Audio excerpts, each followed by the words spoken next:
Hello and welcome to another of Creative Bloq's 2-minute tool skills. Today we're going to be looking at Photoshop and specifically the Dodge tool. Now the Dodge tool can be found in the tools panel over here alongside the burn tool and the sponge tool, and it works by allowing you to selectively lighten areas of your image. The tool permanently alters pixels, so it's best to use it on a duplicate of your original image. So I'm going to start by duplicating my background layer by dragging it to the create new layer icon. Then I'm just going to close down my layers panel for now. And it's a brush based tool, so I can use the square bracket keys on my keyboard to resize the brush. The right square bracket key will make the brush tip larger and the left square bracket key will make the brush tip smaller.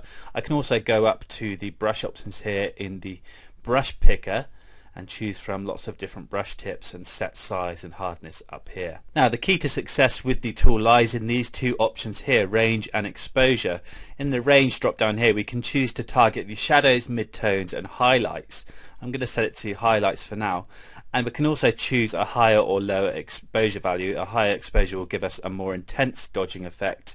A lower value will give us a more subtle effect, and it's always best to go for a lower value. That way you can build up your strokes gradually. So I'm going to set exposure at around 10%, and I'm also going to check this box here next to protect tones, and this minimizes clipping, so that means that we can dodge areas without worrying too much about losing detail completely.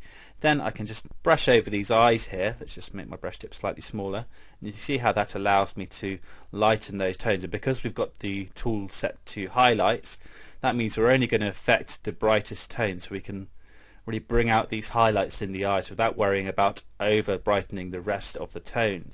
Now if I switch the range to midtones, I can perhaps brighten these areas here around the cheek just to add some depth to the facial features and help to bring out that bone structure around the cheeks and the nose.